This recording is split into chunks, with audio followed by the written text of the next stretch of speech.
Olá, boa tarde, né? Graça e paz a todos. Nós estamos aqui outra vez para estudarmos um pouco o Apocalipse. Eu convido você a abrir sua Bíblia em Apocalipse capítulo 6. Nós já estudamos o capítulo 1, 2 e 3, capítulo 4, e a semana passada nós vimos o capítulo 5 e hoje vamos iniciar nosso estudo do capítulo 6. E como de costume, nós não somos capazes de abrir a palavra do Senhor sem pedir a proteção e a condução do Espírito. Então, vamos às nossas Bíblias e vamos orar para nós iniciarmos o estudo de hoje. Eu sei que você vai gostar. Se você lembra de alguém que você gostaria que estivesse aqui conosco agora, então essa é a chance que você tem de convidá-lo. Tá bom? Vamos orar? Bondoso Espírito Santo de Deus, nós estamos reunidos, Senhor, novamente, solicitando, por misericórdia, o teu discernimento e a tua sabedoria, para que nós entendamos aquilo que está escrito. Tenha piedade de nós, nos ajude a ser humildes, para ouvir e permitir que o Senhor trabalhe em nossos corações. Nós choramos não porque haja méritos em nós, mas nós suplicamos essas bênçãos em nome de Jesus. Amém. Apocalipse capítulo 6. Como é bom ouvir o barulhozinho da Bíblia, né? A Bíblia física.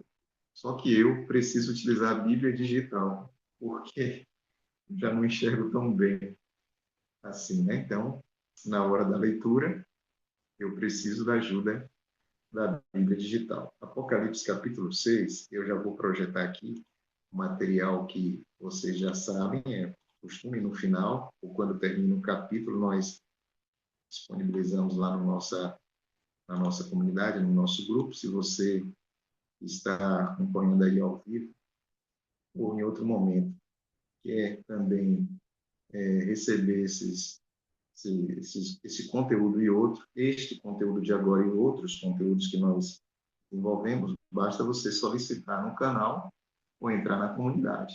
E para entrar na comunidade, você vai ter aí os meios em que você, quem te convidou para participar, certamente vai te informar como fazer para estudar a Bíblia conosco. Bom, o capítulo de hoje, esse material, eu já avisei, né? Quem já está aqui há algum tempo já sabe. É um material que você vai encontrar na Novo Tempo. A Bíblia é fácil. Agora, eu gosto de fazer algumas anotações, que é a forma como eu estudo a Bíblia.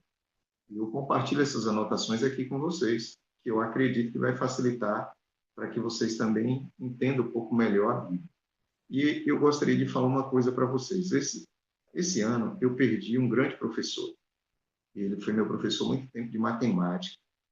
E, às vezes, quando eu estou estudando a Bíblia, ontem, hoje, né, eu separo a sexta-feira à tarde e noite para estudar o conteúdo que eu vou passar aqui no sábado. Durante a semana eu vou revendo, claro. E qual é o que eu peço ao Espírito Santo? Para falar com clareza, para facilitar aqueles que ouvem, para que eles entendam. Porque é tão bom quando eu abro a Bíblia e leio a Bíblia e percebo que o Espírito Santo me dá essa capacidade, né, de entender um pouco assim melhor, digamos assim, aquilo que está escrito. E é o meu sonho fazer isso também com vocês. E esse professor, o nome dele é Gilvan. Eu lembro que quando esse homem entrava na sala, era professor de química, física, se não me engano, e matemática. Quando ele pegava no giz para explicar, a postura dele já era uma postura de ensinar, entendeu? Eu achava aquilo tão bonito de Gil. Nossa, eu já disse isso, disse quando ele era vivo, né? O quanto eu o amava e tinha um carinho especial por ele, justamente porque foi alguém que me ensinou mesmo a entender matemática, o professor Gilvan. E eu gostaria de ter essa mesma capacidade, né? No caso, ele, com relação à matemática, foi quem me ensinou, e eu gostaria de ter essa habilidade de eu abrir da boca, facilitar a compreensão para as pessoas. Não para minha exaltação, porque eu sou pó e cinza, daqui a pouco eu vou deixar de existir, mas sim porque a palavra do Senhor, que permanece para sempre, precisa ser viva em nossas vidas. E é a minha oração ao Espírito Santo, esse Espírito, olha, eu estou à sua disposição. O Senhor é soberano. Se o Senhor quiser, me ajude, para que ao abrir a boca para explicar, que as pessoas entendam com facilidade. E é esse tema de hoje é um tema que nós precisamos muito do Espírito, como todos os outros do Apocalipse, como toda a Bíblia, né? porque nós não somos capazes, e até estudamos essa semana, que muitas vezes nós utilizamos tantos argumentos, e na realidade era só deixar a Bíblia falar. E eu, humildemente, tenho me colocado nas mãos do Espírito, pedido essa bênção. Fale, Bíblia, eu só vou ler. E os 7 selos é isso. Então, quando você vai para os 7 selos, você vai recordar que nós estamos estudando o Apocalipse capítulo 6. E antes do capítulo 6 tem uma assim. E quando você vai abrindo a Bíblia e recuperando essas informações que nós passamos, você vai ver que o capítulo 4 e o capítulo 5 apresenta ali é o trono de Deus, e é um momento que Jesus ele recebe a autoridade, porque ele é investido como rei, como sacerdote, ele vai exercer e iniciar, digamos assim, o período do reino. É claro que vai ter uma outra pessoa que vai dizer, então quer dizer que antes disso Jesus, gente, calma, nós vamos estudar a partir daqui, tá? Se em algum momento nós precisarmos retornar um pouco mais, nós também vamos fazer isso. Então, você vê Deus no trono, capítulo 4, e você vê Cristo sendo entronizado no capítulo 5. Então, na sua mente, quando você abre Apocalipse, capítulo 6, que você vê falar de selos, então você precisa entender o contexto dentro dessa realidade. O selo, antigamente, eu já mostrei na semana passada, outro aqui, uma carta selada, então não era como nos dias de Jesus. O selo ficava envolto ali ao pergaminho, você não conseguia saber qual era o conteúdo da carta se você não rompesse os selos.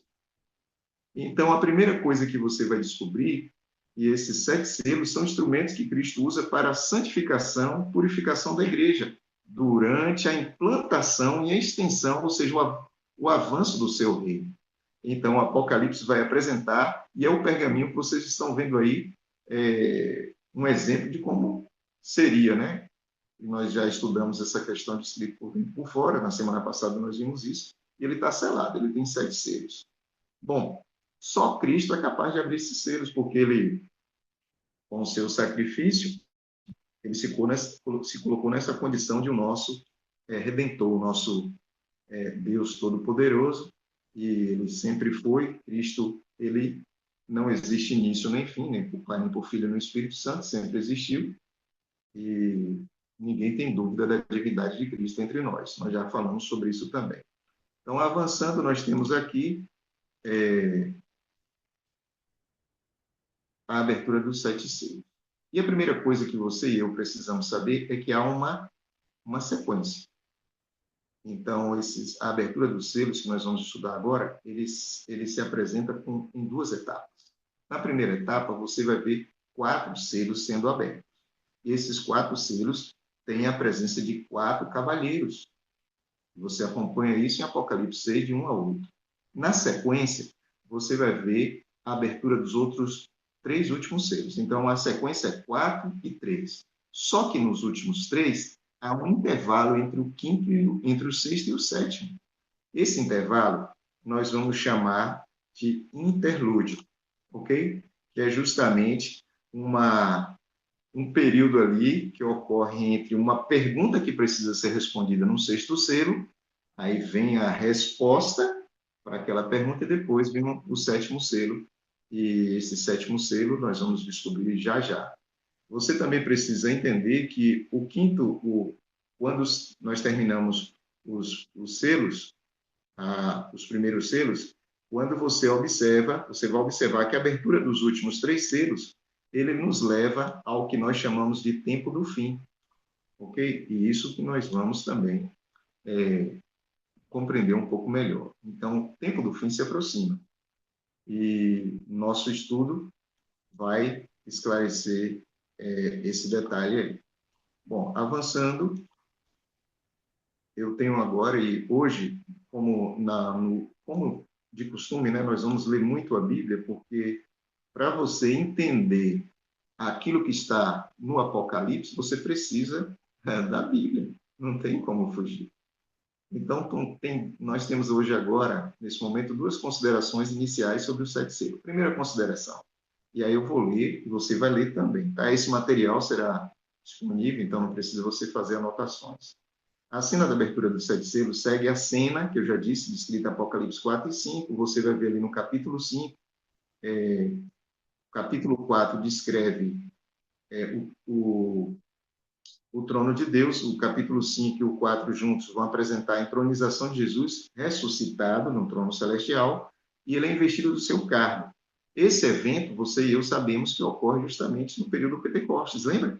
Jesus é ungido no céu e na terra o discípulo recebe o batismo do Espírito Santo. Ele sai propagando a mensagem do Evangelho para todas as nações, todos os povos, e nós vamos saber que isso alcança o mundo civilizado ou conhecido da época. Bom, então, essa abertura dos selos inicia justamente com a investidura e entronização de Cristo, e aí, quando nós chegamos no sexto selo, você vai ver que o sexto selo descreve a segunda vinda de Cristo e os eventos que acompanham essa segunda vinda. Está no Apocalipse capítulo 6. Você não pode esquecer, nem eu, que quando você vai para o livro de Mateus, você vai ver Jesus descrevendo a mesma sequência de sinais que ocorre aqui.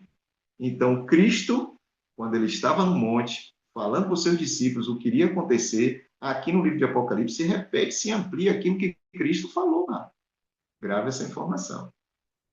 Então, a cena da abertura dos 7 selos, você vai entender como, cobrindo toda a era, desde a ascensão de Cristo, eu vou sublinhar isso aqui para facilitar para você entender, ó, desde a ascensão de Cristo, elevado ao trono do universo até a sua segunda vinda, quando Cristo vai retornar em sua condição de rei e juiz do mundo, uma condição plena.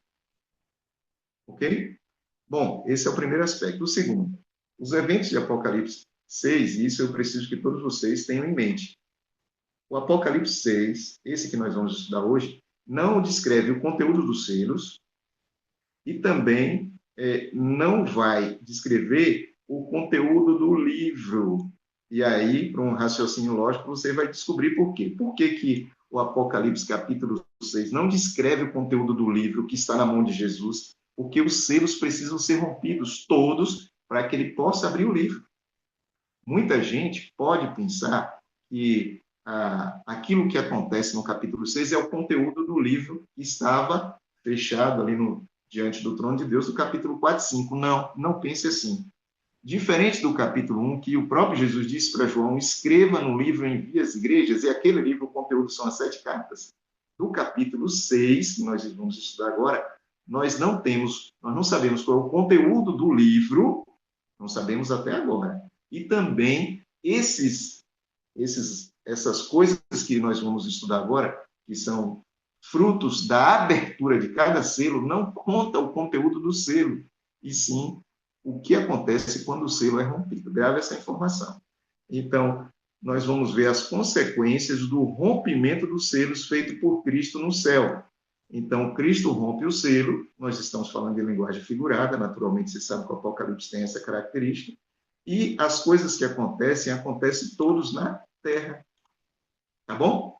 Você vai ter esse material e você vai poder ler com calma, comparar, buscar em literaturas de nossa igreja para você entender um pouco melhor. Bom, agora nós temos um pano de fundo. Eu sempre gosto disso. Eu não sei se vocês já observaram, lá na família Manuel, nos outros lugares onde eu tenho a oportunidade de falar, eu sempre tento, a partir do Gênesis, colocar na sua mente o Apocalipse. Porque quando você começa a entender que o Gênesis vai te dar resposta para o Apocalipse, então a sua mente fica um pouco mais sensível para você perceber isso no Velho Testamento. E aí, olha só o que acontecia quando o rei recebia o livro da aliança e quando o rei iniciava o seu trabalho. Isso é maravilhoso. Se eu não conseguir explorar todo o conteúdo hoje do Apocalipse capítulo 6, porque a introdução é um pouco longa, nós vamos continuar na semana que vem, tá bom? O rei recém-coroado tomava seu lugar no trono, presta atenção. E nesse momento o destino da nação era colocado em suas mãos. E essa cerimônia de entronização do Antigo Testamento geralmente era seguida por ação do juízo do rei recém-entronizado, quando ele passava a castigar aqueles que eram desleais e rebeldes e também oferecia benefício aos seus seguidores leais. Presta atenção agora no que você vai ver e veja como a sua mente vai entender melhor Apocalipse capítulo 6. Eu vou ler rapidamente o que está em 1 Reis capítulo 2. O que acontece aqui em 1 Reis capítulo 2? O nosso irmão Davi estava prestes a descansar. E aí teve aquela situação que Adonias queria o trono, mas o trono tinha sido prometido a Salomão. E aí vocês conhecem a história. O fato é que Davi chama Salomão, e aí no versículo 1, olha o que acontece aqui. 1 Reis, capítulo 2, versículo 1. E aproximando-se os dias da morte de Davi, e deu ele ordem a Salomão, seu filho, dizendo: Eu vou pelo caminho de toda a terra. Esforça, pois, e ser homem. Então, aqui Salomão já está, digamos assim, sabendo da sua responsabilidade. Davi reforça isso. Guarda a ordenança do Senhor teu Deus para andar nos seus caminhos, guardar os seus estatutos, os seus mandamentos, os seus juízos, os seus testemunhos, como está escrito na lei de Moisés. Em outras palavras, olha, você sabe, viu, Salomão? Você sabe, você já recebeu essa responsabilidade. E aí ele diz, para que você tenha prosperidade em tudo quanto você for fazer, para onde você for. Então, no versículo 4, ele vai dizer, para que o Senhor confirme a palavra que falou de mim, dizendo, se teus filhos guardarem o seu caminho para andarem perante a minha face, fielmente, com todo o seu coração, toda a sua alma, nunca disse te faltará sucessor ao trono de Israel. Bom, então, se você vai fazer isso, né? Depois que terminar o estudo aqui, você vai abrir a Bíblia e vai ler todo o capítulo 2 deste livro maravilhoso que é o livro de Reis. O livro de Reis, no capítulo 2, é a descrição fiel daquilo que ocorre em Apocalipse capítulo 6. Você lembra que no capítulo 4, Deus está sentado no seu trono e o Filho se aproxima no capítulo 5 e recebe o reinado, o recebe ali, ele é empossado. Nesse momento, ele tem um livro na mão. Esse livro é o livro que vai descrever os juízos inicialmente vai fazer aliança com o seu povo para que o seu povo possa iniciar na terra a propagação do evangelho, que é o reino de Cristo. Percebe que Davi entrega a Salomão a responsabilidade de Salomão? Presta atenção. E aí agora você vai ficar surpreso o que acontece aqui. Porque Davi vai chegar para Salomão e vai dizer no versículo 5, cuidado com Joabe. Ele me deu muita dor de cabeça. Tem que ter juízo para Joabe. Não é vingança, justiça. Grava essa informação. Você vai avançar e você vai ver no versículo 7, Davi falando, cuida dos filhos de Basilai. Um homem bom, Salomão. Me ajudou, Salomão. Tem que fazer alguma coisa boa por estes filhos deste homem. Que lindo isso, gente. Na sequência, nós temos, Davi fala, usa de beneficência e eles estarão entre os que comem a sua mesa, Salomão. Joabe, um juízo, uma repreensão. Basilai, no caso, os seus filhos, recebem uma bênção, porque foram fiéis enquanto o rei Davi estava numa situação difícil. Bom, no versículo 8, Davi lembra de Simei. Cuidado com Simei. Percebe? No versículo, na sequência, você vai ver que nós temos, no versículo 12, Salomão se assentou no trono de Davi, seu pai, e o seu reino ficou forte de sobremaneira. Aí entra Adonias. Adonias cerca Betseba e pede, Adonias cerca Betseba e pede a Abissag para que ela vá pedir ao rei. O rei falou, isso está errado. Então, o que acontece? Vem o juízo sobre Adonias. Eu estou só no capítulo 2 de Reis, que você nunca vinculou com Apocalipse capítulo 6, seja sincero. Aí o que acontece? Nós temos na sequência o rei Salomão, no versículo 22, falando, mas mãe, como é que a senhora me faz esse pedido? E aí, mais à frente, você vai ter o Salomão chama Abiatar, que era um sacerdote importante, e ele manda para o exílio, falou, Abiatar, você não foi fiel. Vai para o exílio. Juízo. Depois você tem, no versículo 27, né, continua, no versículo 28, você tem aqui o juízo sobre Joabe. Morte. Na sequência, você tem no versículo 30, Benaia. Benaia vai até o tabernáculo e você já sabe o que aconteceu. Na sequência, você tem, no versículo 36, Salomão chama Simei para conversar. estabelece ali um período de misericórdia, que se ele fosse obediente, nada iria acontecer com ele. Justiça. Bom, todo esse capítulo é assim. E aí, você vai para o capítulo 16, ainda do livro de... Eu falei, primeiro Reis, viu, gente? Capítulo 2. Primeiro Reis, capítulo 16, você vai enxergar no versículo 11 o seguinte, olha, 16, 11. Diz assim, sucedeu que, reinando ele, e estando assentado no seu trono, feriu toda a casa de Baasa, e não lhe deixou nenhum homem. Então, nesse momento, você vai ver que o rei que está, e você vai ler todo o capítulo 2 todo de 1 Reis, depois 1 Reis, capítulo 16, versículo 11, 2 Reis, capítulo 9 todinho, e você vai perceber que essa era uma característica desse período. Então, o rei assentava no trono, ele recebia o livro da lei, ele começava a governar, então, a partir daquele momento, ele ia fazendo justiça e misericórdia. Justiça com aqueles que tinham, por exemplo, matado, assassinado seus pais. Você vai ver no 2 Reis, capítulo 9, o profeta Eliseu mandando chamar Jeú, e aí ele é ungido rei, e ele faz, ou ele se permite fazer justiça em nome do Senhor, extinguindo a casa de Acabe. Então, essa é uma característica que você vê no Velho Testamento, no momento em que o rei é ungido, ele assume e que ele começa a reinar, depois dele ter esse compromisso com a aliança. Percebe que o Apocalipse traz isso para nós? Mas nós não fazemos esse vínculo porque nós não enxergamos o Apocalipse capítulo 4 e 5 ligado com o capítulo 6 e com o Velho Testamento. Quando eu abro o livro de Salmos no capítulo 110, Salmos 110, eu leio assim, ó, é um bonito capítulo, um bonito salmo, diz assim, ó, disse o Senhor ao meu Senhor, escuta, assenta-te à minha direita até que eu ponha os teus inimigos por debaixo dos meus pés. Então, o que vai acontecer agora em Apocalipse capítulo 6 é justamente Cristo abrindo os selos e fazendo justiça e aplicando misericórdia a partir de um momento que nós vamos ver já já, se não for possível hoje, na semana que vem. Então, este aspecto do juízo, você vai ver na abertura dos 7 selos, o Apocalipse 5, quando Cristo recebe o livro da aliança, que representa a relação e a relação de aliança entre ele e o seu povo, o destino de toda a humanidade foi colocado nas mãos de Jesus. Lembra da conversa de Davi com Salomão, que nós acabamos de ler? E agora o que acontece? Seus fiéis foram dotados, ficaram cheios do Espírito e passa a ser, assim, uma nação de reino e sacerdote para Deus, para reinar sobre toda a terra. Você vai ver isso tanto em Apocalipse capítulo 1 quanto Apocalipse capítulo 5. Então, Cristo entrega a responsabilidade da expansão do seu reino na minha mão e na sua.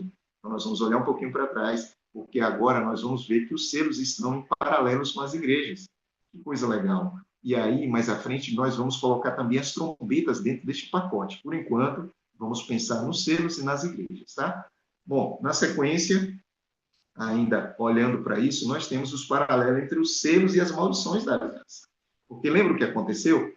Então, Cristo assume, Cristo ele é entronizado, e agora o que acontece com isso? Cristo recebe o livro da aliança, então ele agora tem, digamos assim, nessa linguagem figurada que nós estamos falando, então Cristo, ele é no céu entronizado e na terra, nós, a igreja, temos a responsabilidade de propagar esse evangelho.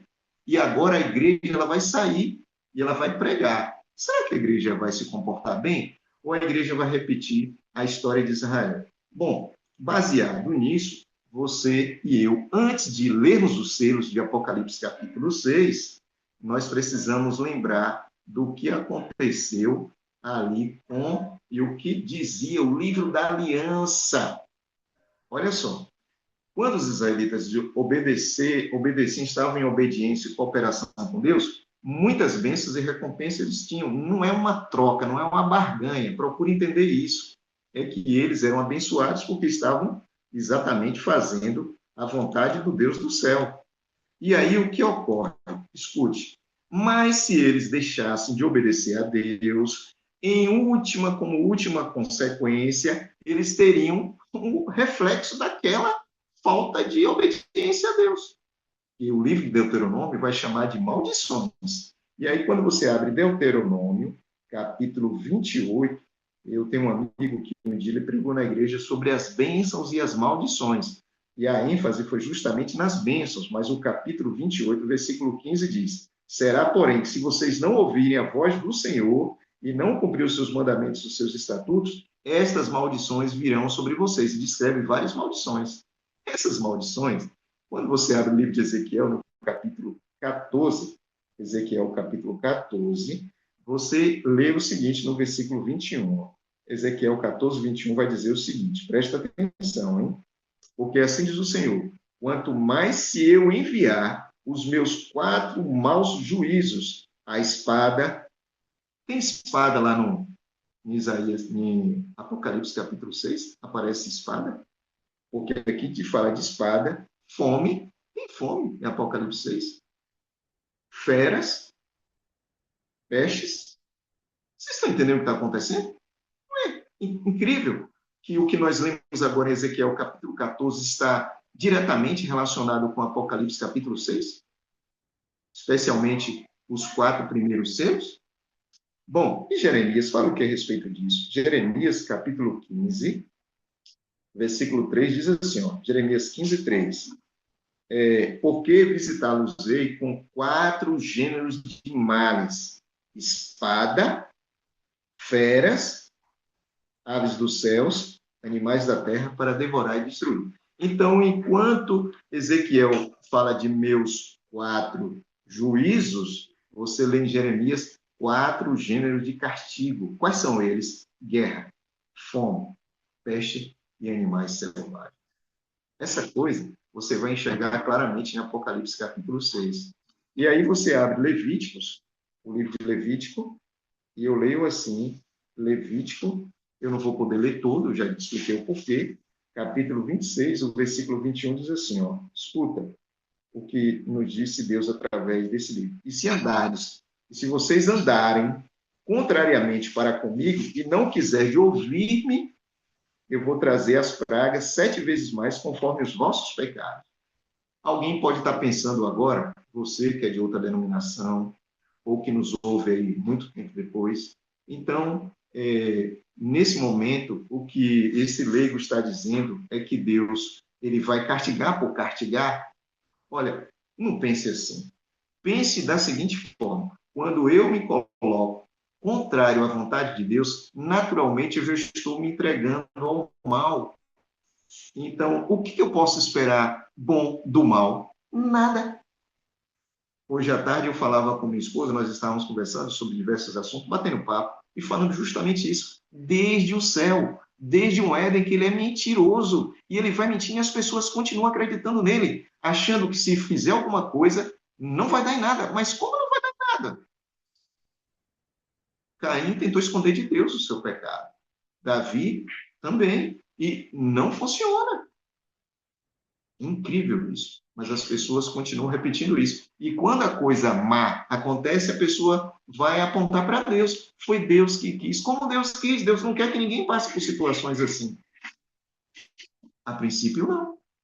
Claro que tem situações do grande conflito, como aconteceu na vida de Jó. Exceção. Não é a regra. A regra é que eu vá contrariar o plano de Deus e as coisas acontecem. Como nós estamos lendo aqui agora no livro Levítico, capítulo 26, que está diretamente ligado ao Apocalipse, capítulo 6. Então, só lendo o versículo 26, diz assim, ó, quando eu vos quebrar o sustento de pão, então 10 mulheres vão fazer o seu pão num só forno, e eles vão pesar o pão, balança. Tem balança em Apocalipse capítulo 6, relacionada à fome? Levítico 26, 26 fala sobre isso. É a mesma linguagem que você vai encontrar em Apocalipse capítulo 6, versículo 6. A mesma linguagem você encontra também no discurso de Moisés, quando ele, no sermão, não, no discurso do sermão de Moisés, em Deuteronômio, capítulo 32, eu faço questão de ler alguns versículos, a partir do versículo 23, e Moisés alerta o povo. Diz o seguinte, Deuteronômio 32, versículo 23 e diante. Eu leio assim o versículo 25. Por fora, vocês vão ser destruídos pela espada, e por dentro, o pavor. ao jovem justamente com a virgem, assim a criança de peito como o homem encarnecido. Então, perceba que é a mesma linguagem falada ao nosso povo durante todo o tempo. Então, como é que você vai enxergar a abertura dos selos? Alguém pode dizer, então, a abertura dos selos são maldições, presta atenção. Mais à frente nós vamos ver, por exemplo, que o primeiro selo foi a mensagem de salvação que foi dada a todos no tempo da primeira igreja. E essa mensagem alcançou o mundo conhecido. Quem fala isso não sou eu, é a Bíblia. No livro de Colossenses, Paulo diz isso. E como foi que o mundo recebeu essa mensagem? Com alegria, abraçou o evangelho, seguiu a vontade de Deus? Será que foi assim realmente? Ou houve um escárnio, digamos assim, eles deixaram, não quiseram saber das coisas de Deus. Se eles não quiseram saber das coisas de Deus, depois de ter ouvido a mensagem de Deus, então, nesse momento, o mundo e a igreja, especialmente a igreja que recebeu a mensagem. E como vocês sabem, enquanto a igreja primeira foi fiel e a segunda também, da terceira em diante, a fidelidade diminuiu. E o amor foi diminuindo até chegar aos meus e seus dias. Nesse momento, então, Deus permite que juízos preliminares caiam sobre o seu povo. Esses juízos que nós vimos são os 4 maus juízos, como diz em Ezequiel, ou como chama Jeremias, 4 gêneros de castigo, que lá no livro de Deuteronômio, no livro de Levítico, aponta como as bênçãos e as maldições, as bênçãos para aqueles que seguirem a Deus, e as maldições para aqueles que virarem as costas para Deus. Tem a intenção desses juízos preliminares de fazer com que o povo desperte da sua condição de apostasia. Nós estudamos aqui, nós lemos aqui que a igreja de Tiatira, por exemplo, era uma igreja completamente dividida, e havia igreja que a Bíblia vai dizer, você é morta. Tem nome de que vive, mas está morto. Não é interessante que os selos apresentam essas condições, exatamente como estão apontadas ali no livro o capítulo 2 e 3 do Apocalipse, com relação às igrejas? Então, isso aqui nós vamos ver que estão em paralelo. Muito bem. A intenção de Deus é justamente essa, despertar o seu povo da apostasia, levando ao arrependimento e colocando de novo em uma relação positiva com Deus. O que parece claro no Antigo Testamento é que, ao colocar em prática essas maldições, ou seja, quando Deus precisou utilizar disso, de colocar o povo nessa condição de juízo preliminares, muitas vezes isso acontecia através de nações apóstatas. Não é essa palavra melhor, através de nações estrangeiras, estranhas ao povo, ou seja, nações, vamos chamar assim, conectadas ou ligadas aos gentios. Então, Deus permitiu que o juízo chegasse ao Reino do Norte através da Síria e ao Reino do Sul através de Babilônia. Não é curioso que tem Babilônia também no Apocalipse? Está vendo? Está tudo ligado. Não tem como fugir. Eu não compreendo, eu não entendo como é que uma pessoa tenta estudar o Apocalipse desprezando o Pentateuco, os profetas e os outros livros que nós temos no Velho Testamento. Não é possível compreender bem o Apocalipse dessa forma. Muito bem, então observe que o capítulo 6 do Apocalipse tem essa conexão direta com esses capítulos e livros que nós acabamos de apresentar aí para vocês. Essa não é uma argumentação humana. Primeiro, você sabe que eu sou leigo, não sou pastor. Eu estudo a Bíblia igual você. Eu tenho a mesma Bíblia que a sua. Você que é batista, Assembleia de Deus. Até você, irmão de outra, que tem uma outra linha, outra cosmovisão, inclusive a respeito da Bíblia, como meus irmãos, os mormons. Eu já estudei com mormons aqui na Espanha, Testemunho de Jeová, em Tamaraju, em outros lugares, tem uma amizade, um relacionamento muito bom. Quando você abre a Novo Mundo, ou quando você abre o livro dos Mormons, e aí nós vamos estudar juntos, nós temos que ter uma Bíblia. E eu levo a minha Bíblia, você leva o seu livro, e nós, dentro desta Bíblia, encontramos esses paralelos, essas relações que eu estou apontando aqui para vocês. Então, percebam que, quando nós desprezamos essa porção da Bíblia, nós estamos desprezando a possibilidade de entender melhor o Apocalipse. Não podemos fazer isso, não devemos. As maldições da aliança podem ser explicadas da seguinte maneira. Quando Israel fosse infiel à aliança com Deus, Deus retirava seu poder protetor E como resultado, tanto as nações inimigas atacavam e afligiam o povo de Deus, quanto era através da espada, através de feras selvagens e através da fome e da peste. Porque, infelizmente, gente, infelizmente, a guerra, que aqui é retratada como espada, normalmente o resultado é fome, peste e morte, e uma porção, e eu não sei se vocês sabem disso, por exemplo, na Rússia, outro dia, eu estou citando a Rússia porque vocês sabem que eles estão em guerra com a Ucrânia, né? E aqui eu não quero emitir nenhum juízo de valor. Todos sabem que nós somos pela paz. Mas quando você entra numa guerra, é normal que os homens que estão na batalha eles vão morrer. Morrem pessoas inocentes, morrem muitos soldados. E esses lugares em que esses soldados eram produtivos, como fica? Fica desolado, gente. E aí há o aparecimento daquilo que a Bíblia chama de feras, que são os animais que invadem essas regiões. Isso ocorre de forma literal. Isso aconteceu nos dias, infelizmente, dos judeus. E possivelmente pode acontecer em nossos dias. Nós estamos vivendo essa realidade. É uma pena. E aí eu volto a dizer, é uma pena que o homem não aprende com a história dos outros, onde aqueles que erraram, e eles erraram, e em nossa época o erro se repete. Não precisa isso. Nós temos que sair do loop, nós temos que sair dessa condição miserável e precisamos avançar para receber a proteção de Deus. E aqui tem um detalhe interessante. Vocês lembram o que aconteceu no deserto, quando o povo começou a reclamar muito com Moisés? O Espírito Santo, e aí grave essa informação, que protege os quatro ventos, no caso do povo de Deus, que estava no deserto. O deserto tem escorpião, o deserto tem cobras venenosas. Então, o Espírito Santo, todo dia de manhã, eu gosto de pensar assim, numa linguagem bem infantil: ei, serpente, sai para lá, mamba negra, sai, sai, ei, cascavel, não vem aqui não, meu povo está aqui, nesse quadrado aqui vocês não podem entrar. E o Espírito Santo controlava os quatro ventos ali onde o povo de Deus estava. Mas eles se rebelaram contra Deus. Aí o Espírito Santo falou: eu vou me afastar só um pouquinho. A Bíblia vai dizer, inclusive eu gosto desse texto, que quando os babilônicos foram visitar o rei Ezequias, o Senhor se afastou um pouco para saber o que ia no coração de Ezequias. Vocês sabem o que aconteceu. E vocês sabem também o que aconteceu no deserto. Não foi Deus que mandou a serpente, elas estavam lá. Não é seguro ficar um segundo, um milésimo de segundo longe do Espírito. É por isso que nós, todos os dias, nos encontramos nas salas, que vocês já sabem, buscando o batismo do Espírito Santo. E temos que fazer isso também em nossas casas, com nossas famílias, com nossos filhos. O fato é, se o povo de Deus insistisse na rebelião, a última coisa que acontecerá justamente isso aqui, ó, o exílio da terra prometida.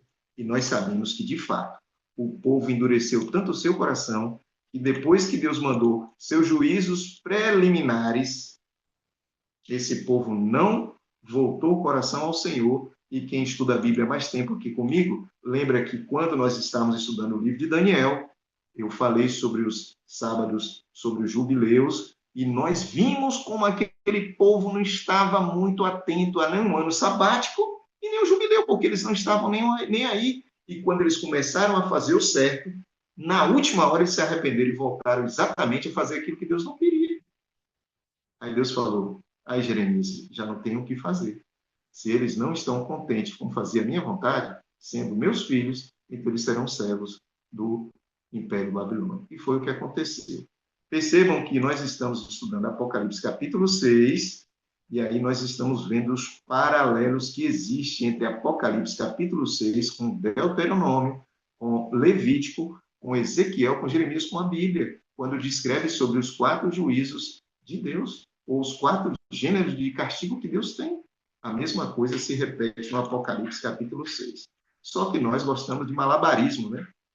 Então, às vezes, a gente tem isso, mas ignora e vai buscar em outras fontes. Agora, nós temos outros textos que eu considero fortes também e que vocês vão perceber com a maior clareza esse paralelo entre os selos e as maldições da aliança. Bom, já falei sobre isso, né? As cenas do primeiro quatro selos vão descrever os juízos preliminares, né, que tinham a intenção de despertar o povo de Deus. Aí, quando você chega, presta atenção, o primeiro selo é o povo propagando a mensagem.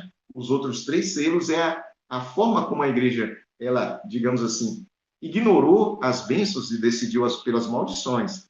E você percebe que quando Pedro escreve na sua primeira carta, no capítulo 4, versículos 17, ele diz: e o juízo de Deus primeiro começará pela casa de Deus. Ou seja, percebe como nós estamos falando de algo cujo juízo começa justamente, Deus começa dando o exemplo, digamos assim. Vocês viram o que aconteceu com Salomão? Salomão chamou Joabe, era alguém que era braço direito do seu pai. Abiatar, chamou os filhos de alguém que foi muito importante na vida de Davi. Aqui uma repetição, só que agora uma repetição muito ampla. Então, os 4 primeiros selos são juízos preliminares. Mas no quinto selo, aí ocorre uma coisa. Ao longo do tempo, muitas pessoas decidiram ser fiéis a Deus até a morte. E vocês sabem disso.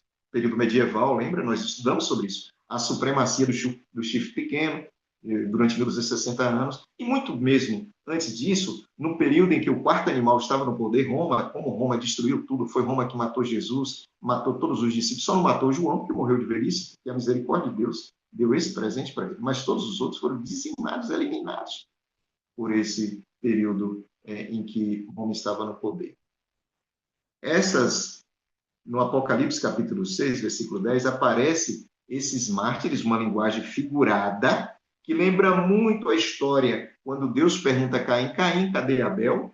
E Caim diz: eu não sou guarda de meu irmão. E aí Deus fala para ele: pois é, mas o sangue de Abel clama.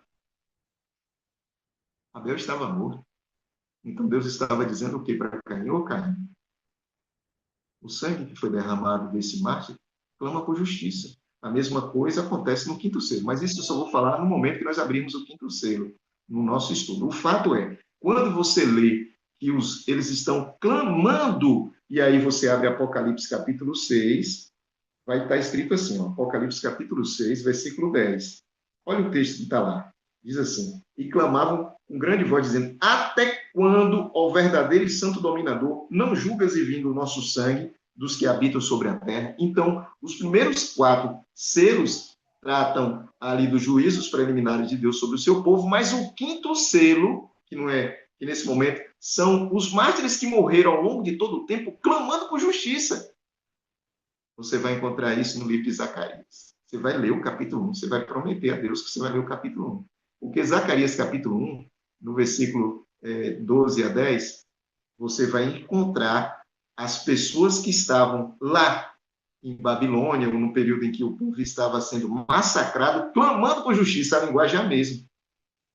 A forma é a mesma. Então, quando eu vou para Zacarias capítulo 1, olha o que está escrito. Eu vou ler aqui, Zacarias capítulo 1, versículo 12, diz assim, ó.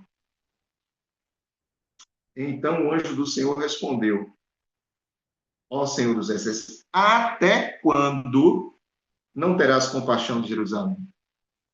Percebe? Então, em Zacarias, você vai ver o clamor, e esse clamor se repete na abertura do quinto selo. E aí é dito para eles: tenham paciência, porque nós teremos outras pessoas que darão as suas vidas pelo Evangelho, e também pessoas que vão viver essa verdade, serão obedientes à aliança, à lei, e serão benditos. Que coisa bonita. Então, o quinto selo traz isso. E o sexto selo? O sexto selo, agora é Deus respondendo o quinto selo, dizendo: chegou a hora da justiça, chegou a hora do juízo.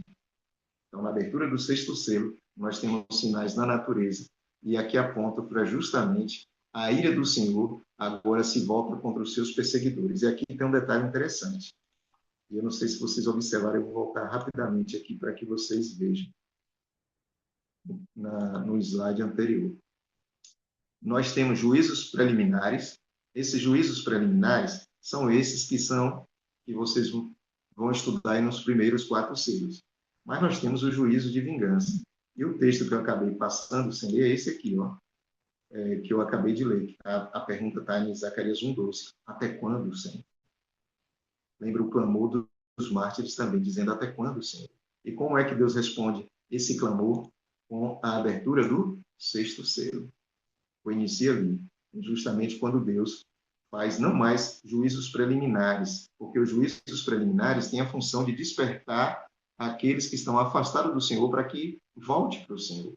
Mas o juízo de vingança de Deus, e aqui tem um detalhe interessante, não procure confundir esse detalhe na palavra, né? Quando eu falo vingança, não é que Deus, a vingança de Deus não é como a nossa, não é matar por matar, não é vingar por vingar, é justiça. E isso é difícil para nós entender, porque nós somos humanos. Então, enquanto Deus se volta contra aqueles que perseguiam o seu povo, chegou o tempo de que os juízos caiam sobre os inimigos de Deus e do seu povo. E aí nós vamos ver que isso também acontece nos dias de Daniel, lembra? Você vai encontrar isso claramente. Essas nações que se levantaram contra o povo de Deus, depois eles também sofreram um severo juízo de Deus. Por quê? Porque eles abusaram, eles se colocaram numa condição de tentar exterminar o povo de Deus. E Deus alertou tanto Babilônia quanto a Síria e quanto as outras nações que, lamentavelmente, tentaram exterminar o povo de Deus no período em que o povo estava afastado e estava vivendo as maldições da lei por opção própria. Não foi Deus que impôs essa condição. Nós somos livres, eles também tinham a mesma condição. Mas quando eles se colocaram diante de uma decisão completa e rebelde contra o Senhor permitiu que eles comessem do fruto de sua rebelião. Na semana que vem, nós vamos continuar a partir daqui, da abertura do primeiro selo, e aí sim, nós vamos pegar o Apocalipse e vamos dissecar aquilo que nós precisamos entender. Eu pretendia terminar hoje os selos, só que o tempo nosso acabou. Então, por favor, assim que esse material chegar na sua mão, leia com calma, investigue, se tiver erros, aponte os erros. Como eu disse, eu não amo minhas opiniões, eu amo a palavra do Senhor, e é ela que continua viva e eficaz, mais cortante do que uma espada de dois gumes. Que Deus abençoe a sua vida e que o Espírito Santo continue dando a você discernimento e sabedoria para que você estude, entenda e viva a mensagem de Deus no livro do Apocalipse e em toda a Bíblia. Deus abençoe cada um de vocês. Bom, eu creio que Lissandra vai abrir espaço, né, para que alguém quiser fazer alguma pergunta sobre essa introdução que nós fizemos, ou se quer fazer um comentário, o momento é esse. Pode ser, escute, pode ser que é a primeira vez que você ouviu o capítulo 6 de Apocalipse com essa visão. Não se preocupe, eu também não sei tudo, e nós estamos aqui justamente para conversar e fazer esse simpósio para entendermos um pouco melhor do Senhor. Que Deus abençoe cada um de vocês. Lissandra?